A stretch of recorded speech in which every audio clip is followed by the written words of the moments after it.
வணக்கம். என்ன செய்தியை பார்க்க போறோம்னு கேட்டீங்கன்னா, அமைச்சர் சரத்குமாருடைய பதவி பறிபோகிறது, விஜய் அதிரடி. இந்த விஷயங்களை தான் நம்ம விரிவா பார்க்க போறோங்க. ஆனா அதற்கு முன்பாக இதுவரைக்கும் நம்ம சேனலை நீங்க சப்ஸ்கிரைப் பண்ணலன்னா மறக்காம சப்ஸ்கிரைப் பண்ணிட்டு கொஞ்சம் சப்போர்ட் பண்ணுங்க. முதல்ல ஒரு வீடியோ தரேன், பார்த்துட்டு வாங்க. தமிழக மனிதவள மேலாண்மை துறை அமைச்சர் சரத்குமார் பதவி பறிக்கப்பட இருப்பதாக கூறப்படுகிறது. IPL போட்டியின் பொழுது அவர் போதைப் பொருள் பயன்படுத்தியதாக கூறப்படும் பழைய வீடியோ சர்ச்சை காரணமாக இந்த நடவடிக்கை எடுக்கப்பட இருப்பதாக கூறப்படுகிறது. என்னப்பா டிவியில் வந்த செய்தியை உன் வீடியோவில் இணைச்சிருக்கிறியே அப்படின்னு சொல்லிட்டு கேட்பீங்க. நாம பொய் சொல்றதா நீங்க நினைப்பீங்க. ரெண்டாவது, டிவிகே காரங்க இருக்கானுங்கள, அவனுங்க நாம அவதூறு பரப்புவதாக நம் மீது கடிந்து கொள்வாங்க. எதுக்கு? டிவிலே வந்துடுச்சு. இத்தனைக்கும் எந்த டிவி? News 7 24x7. இந்த டிவி ஏன் குறிப்பிட்டு சொல்றேன் தெரியுமா உங்களுக்கு? விஜய்க்காக PRO வேலை பார்த்தது இந்த டிவி தான். இங்கதான் உட்காந்துக்கிட்டு டிவிகே காரங்க விஜயனுடைய பிரச்சாரத்தை தமிழக மக்களுக்கு கொண்டு போய் சேர்த்தாங்க. வார் ரூமாக செயல்பட்ட டிவி. அந்த டிவிலே வந்து நம்முடைய சரத்குமாருடைய பதவியை விஜய் அவர்கள் பறிக்க போறாரு அப்படின்னு சொல்றாங்க. எதனால பறிக்கிறாங்க என்ற விஷயமானது உங்களுக்கு தெரியும். ஆனா நம்ம சரத்குமார் அமைச்சருடைய விஷயம் எந்த அளவுக்கு விஸ்வரூபம் எடுத்திருக்குது அப்படின்னு தெரிய வேணாம். அதுக்கு தான் இந்த வீடியோ பாருங்க.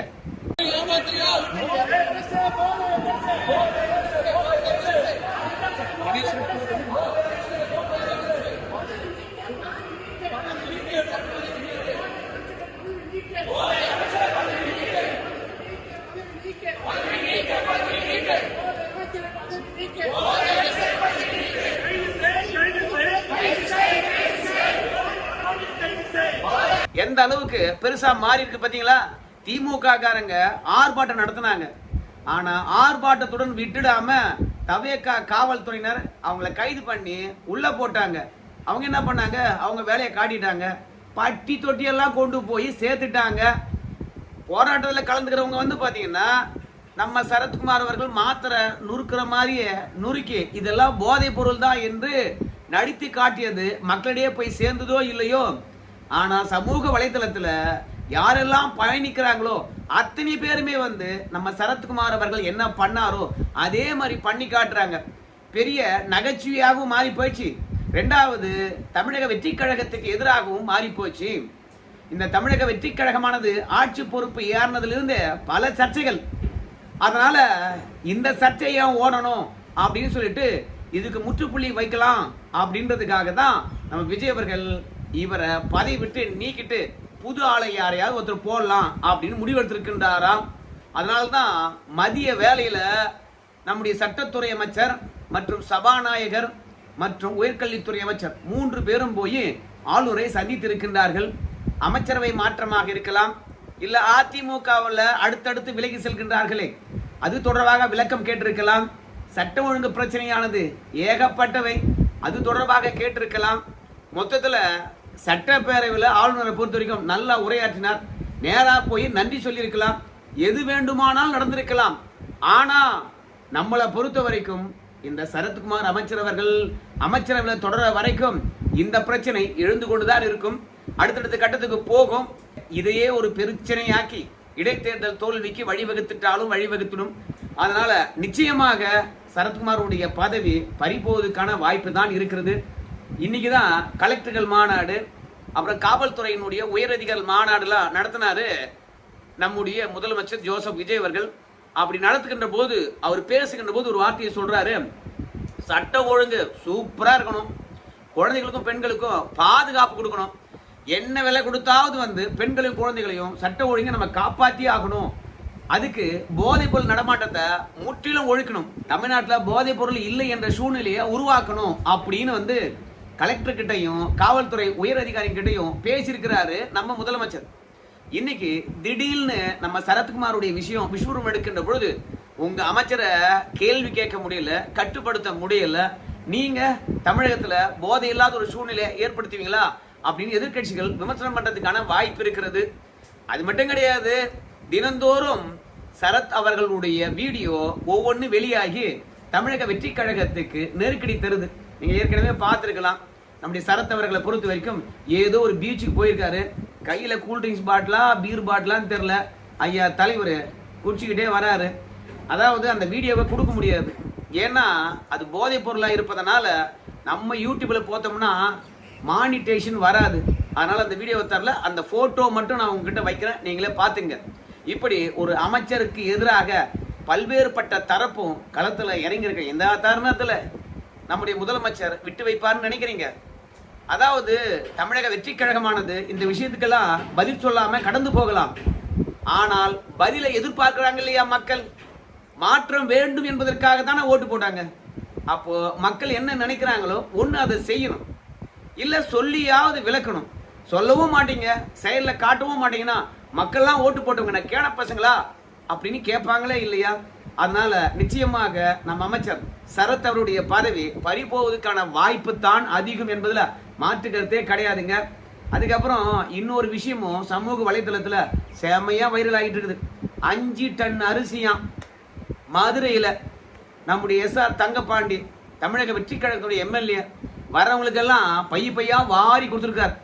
டிடிவி தினகரன்ல இருந்து எல்லா அரசியல் கட்சி தலைவர்களும் எஸ்ஆர் பாண்டி அவர்கள் அரிசியை தானமா கொடுத்தத விமர்சனம் பண்ணிட்டு இருக்காங்க. யோ நல்லது தானே பண்ணிருக்காரு, அப்புறம் ஏன் வந்து இவங்கெல்லாம் விமர்சனம் பண்றாங்க அப்படின்னு சொல்லிட்டு நீங்க நினைக்கலாம். எஸ்ஆர் பாண்டியை பொறுத்த வரைக்கும் 5 டன் அரிசியை ரேஷன் கடையில இருந்து வாங்கியிருக்கார். காசு கொடுத்து வாங்கினாரா, கவர்மெண்டே நம்புது அப்படியே மடையை மாத்திரா அப்படின்னு மடை மாற்றி விட்டாரா என்னன்னு தெரியல. பெண்களும் வாங்கின்னு போனவங்களும் ரேஷன் அரிசியை பையில போட்டு கொடுத்துருக்காங்க பாருங்க. இலவசமா தானே வருது, அதை ஏன் நாம அப்படியே ஆட்டைய போட்டு இவங்களுக்கு அரிசி தானம் பண்ணக்கூடாது, விஜய் அவர்கள் பிறந்த நாள் விழாவில் அப்படின்னு சொல்லிட்டு அரிசியை கொடுத்துருக்காங்க அப்படின்னு எஸ்ஆர் தங்கபாண்டியுடைய விஷயமானது பெரிய சர்ச்சையா போயிட்டு இருக்குது. மொத்தத்துல முதலமைச்சர் இருந்து சட்டமன்ற உறுப்பினர் வரைக்கும் அமைச்சர் பெருமக்கள் வரைக்கும் மொத்தமே சர்ச்சை தான். குதிரை பேரமானது ஓஹோன்னு போகுது. இதெல்லாம் வந்து ஆரோக்கியமான அரசியலுக்கு நல்லதா என்று கேட்டீங்கன்னா நல்லதே கிடையாது. சிறுதுளி பெருவெல்லம் அப்படின்னுவாங்க.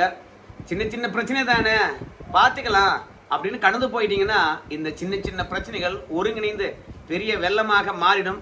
அதனால நம்மளை பொறுத்த வரைக்கும் ஆரம்பத்திலே விஜய் அவர்கள் வந்து சர்ச்சைக்குரிய விஷயங்களுக்கு தீர்வு கண்டு விட்டார் என்றால் அடுத்தது மக்களுக்கு நலத்திட்டங்களை வழங்கலாம். ஏன்னா யார் விமர்சனம் பண்ணாலும் சரி, இன்னைக்கு சமூக வலைதளத்துல நம்முடைய கீர்த்தனா அவர்கள் பேசின வீடியோ தான் வைரலா போயிட்டு இருக்குது. ஏன்னா திமுக அரசாங்கத்துல மக்கள் வரி பணத்துல 1000 ரூபாய் கொடுத்தாங்களாம். கலைஞர் வீட்டு இருந்தா எதாவது 1000 ரூபாய் கொடுத்தாரு. கலைஞர் உரிமை தொகைன்னு சொல்றீங்க, மக்கள் வரி பணத்துல தானே நீங்க கொடுத்தீங்க, அப்புறம் எப்படி கலைஞர் உரிமை பணமாகும் அப்படின்னு கேட்ட வீடியோ சமூக வலைதளத்துல செம்மையா வைரல் ஆகி கொண்டிருக்குது. உடனே வந்து மாமன் சீரு, பிறந்த குழந்தைகளுக்கு 1 கிராம் தங்கம், தாய் மாமன் சீருலாம் சொல்லிட்டு இருக்கீங்களே, என்ன நம்ம விஜய் அவர்களை பொறுத்த வரைக்கும் தமிழ்நாட்டில் பிறக்கக்கூடிய எல்லா குழந்தைக்கும் மாமனா இல்ல சொந்த காசுல அதெல்லாம் கொடுக்குறாரா? அதுக்கு மட்டும் என்ன தாய் மாமன் சீருன்னு சொல்லிட்டு பேர் வச்சிருக்கீங்க அப்படின்னு இப்படி ஓட்டுன்னு ஓட்டுறாங்க. மொத்தத்துல அமைச்சர்களை பொறுத்த வரைக்கும் கடந்த காலத்துல வாயை விட்டுட்டு இருக்காங்க, வாய்க்குள்ள எதையோ விட்டுட்டு இருக்காங்க. 3வது அமைச்சரான பிறகும் வாயை விடுறாங்க. 4வது இந்த அரசாங்கமே பெரும்பான்மை இல்லாத காரணத்தினால அடுத்த கட்சி ஆட்களை இழுக்கிறாங்க. இப்படி இந்த ஆட்சியினுடைய செயல்பாடுகள் ஒண்ணு கூட சரியா இல்லை. சட்டம் ஒழுங்கு சொல்லவே தேவையில்லை. கனிமொழி அவர்களை பொறுத்த வரைக்கும் இன்னைக்கு ட்வீட் போட்டிருக்காங்க, போதை இல்ல போதை, அந்த போதை ஆசாமியே 2 பேரை கல்லாலே அடிச்சு கொண்டு இருக்கான். 6 வயசு சிறுவனை 17 வயசு சிறுவன் பாலியல் வன்புணர்வு பண்ணியிருக்கான். அப்படியே சிவகங்கை வந்தா இன்னொரு போதை ஆசாமி ஒருத்தனை அடிச்சே கொண்டு இருக்கிறான். அது மட்டும் இல்ல 11 வயது பெண்ணை பாலியல் துன்புறுத்தல் பண்ணியிருக்காங்க. இப்படி ஒரே நாள்ல கொலைகளும் பாலியல் வன்புணர்களும் பயங்கரமா இருக்குது. சட்டம் ஒழுங்கு சந்தி சிரிக்குது. ஸோ இன்னைக்கு தான் கலெக்டர் மாநாடு நடந்திருக்குது, காவல்துறை மாநாடு நடந்திருக்குது, நாளைக்கும் நடக்க போகுது. பார்க்கலாம் இந்த மாநாட்டுக்கு பிறகு நம்ம முதல்வர் அவர்கள் வழங்கியிருக்கக்கூடிய அறிவுரைக்கு பிறகு என்ன நடக்க போகுதுன்னு சொல்லிவிட்டு தமிழகத்தில் உண்மையாகவே மாற்றம் என ஆட்சி வந்திருக்குதா இல்ல மற்றவங்களை தூக்கி எறிந்து விட்டு நாங்க ஆட்சி நடத்துறோம் பாரு அது மட்டமா இருக்கும் அப்படின்னு நிரூபிக்க போறாங்களான்னு பொறுத்து வந்து பார்க்கலாம். நன்றி நண்பர்களே.